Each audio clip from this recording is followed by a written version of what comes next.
February 24th will, of course, be a Bantamweight title doubleheader where Takuma Inoue will be defending his WBA Bantamweight World Championship against Jerwin Ancajas, aka the former IBF Super Flyweight World Champion.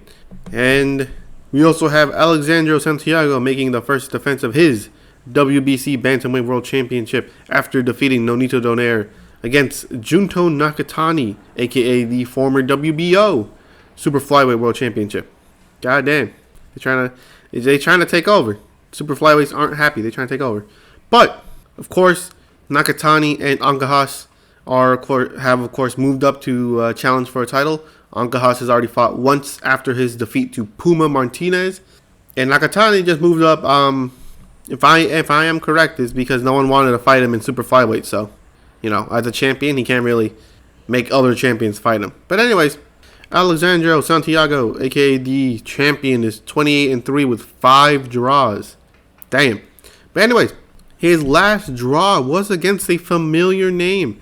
That's right. 2018, he got a split decision draw to Jerwin Ancajas, where I think that was his first attempt at a title. He drawed against Jerwin Ancajas. But his most recent loss is more, recent. That being against Gary Antonio Russell via majority decision. But of course, the challenger does not have such blemishes on his record. 26-0 with 19 knockouts. As you can tell, a very strong power puncher. At only the age of 26, I thought this dude was older. They need to fix his box rec picture. But anyways, he's of course coming off a unanimous decision win or title defense against RG Cortez, where he basically dominated. Very interesting. But of course, who I got winning in this fight? Oh, that would be very, very interesting. I like Santiago's chances of beating Nakatani because, Nakatani's moving up. And he had a 73% knockout ratio, which obviously means Nakatani has power.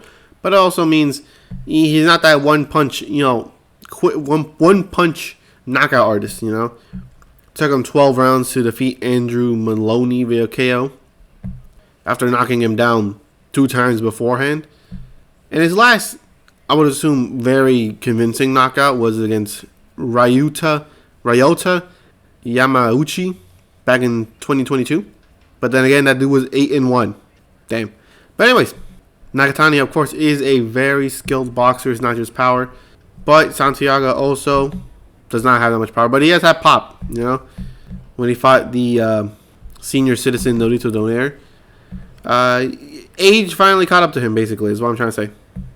But of course, it is very tough because Santiago is a forward pressure fighter, which of course will negate a lot of Nakatani's biggest punches because, he is a longer fighter. And of course, Santiago is also short as hell. But who I got winning?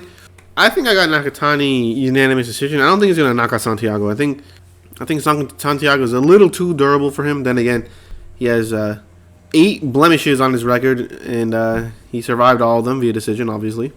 So that says a lot.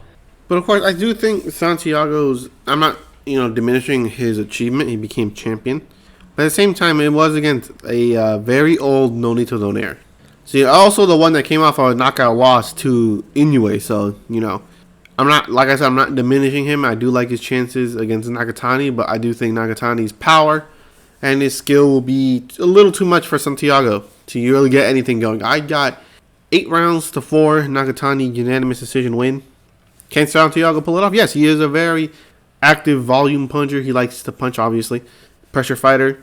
If he stays on Nakatani, I can see it happening. But at the same time, I think Nakatani's power is definitely going to create some space for him. So, a little bit more. Well, I'm basically leaning a little bit more towards Nakatani.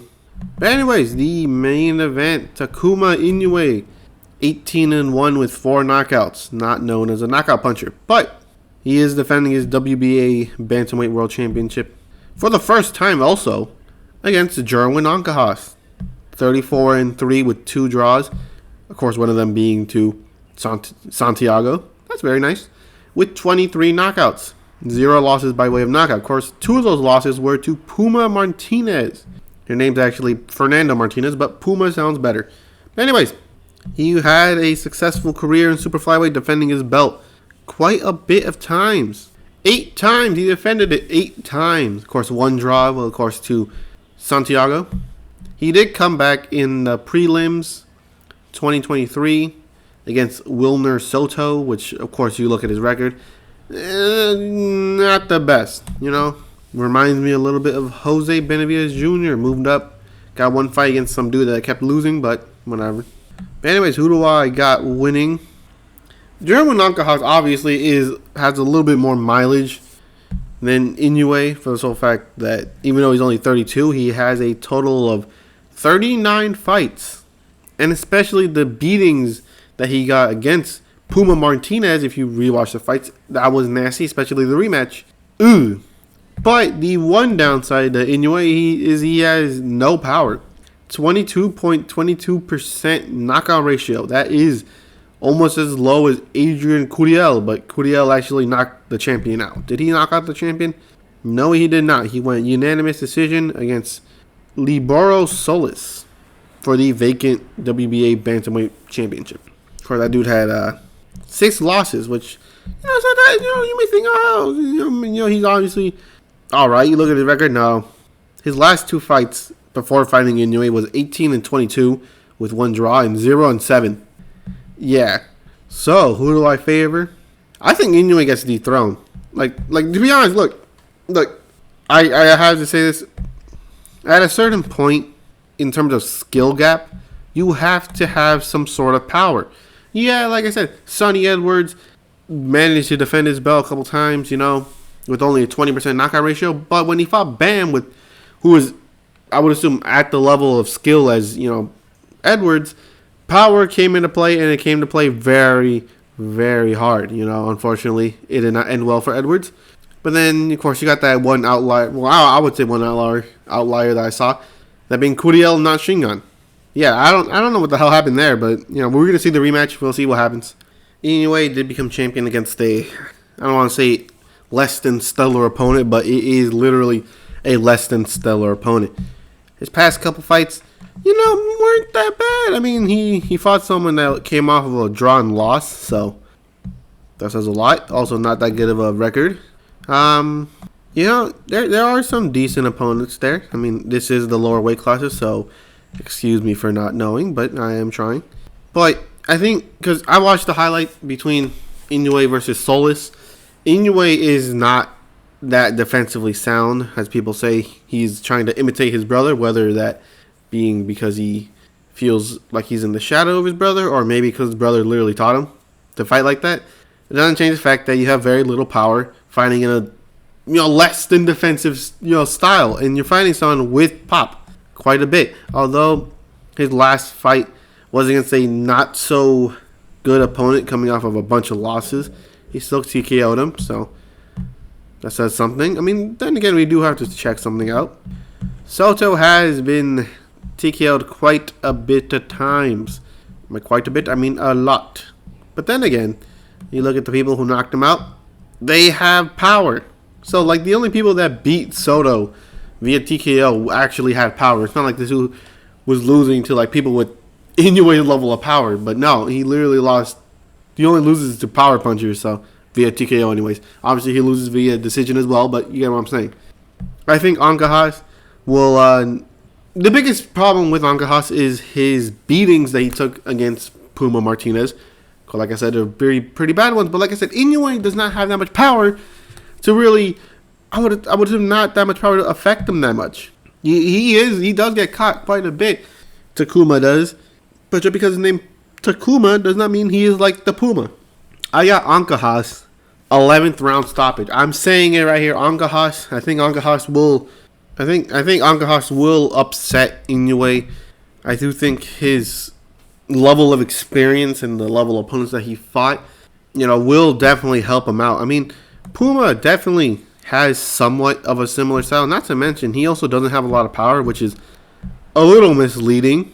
Because when you look at his fight, you're like, God damn, this dude punches the hardest shit. God damn. But the thing is, actually, Puma, for the little fights that he has, he does have a very decent knockout ratio. But anyways, I got Ancajas upsetting Takuma Inoue and Nakatani, of course, as the slight favorite against Santiago. keeping that. Yeah, I think he does. I think he's the favorite for a reason. I think he's the better fighter. He has enough power to keep up with the higher weight classes. Maybe not like super bantamweight, but like somewhere around there. And I got 2 new bantamweight world champions. I do think that one, I do believe a little bit more than another. I do think Nakatani will definitely win. While Ancajas is, I'm leaning a little bit more towards him. Because the beatings that he took, and he's 32 with 39 fights under his belt, so it says a lot. So for all we know, he starts aging like an orange on a hot day, February 24th, or he may show his best performance at a higher weight class, where he may or may not feel healthier. Just saying. All I'm saying is Ancajas should probably not drink tap water over there. I'm just saying most people's gut biomes aren't accustomed to other countries' water. So, bring some bottled water or something. I don't know. But anyways, I hope you enjoy that video. Next one will, of course, be another February 24th bout, but not in the morning.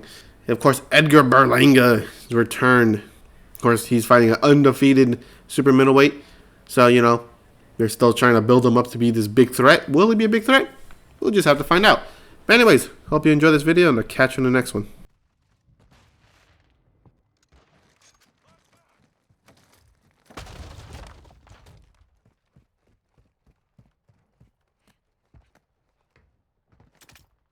Throwing drill charge.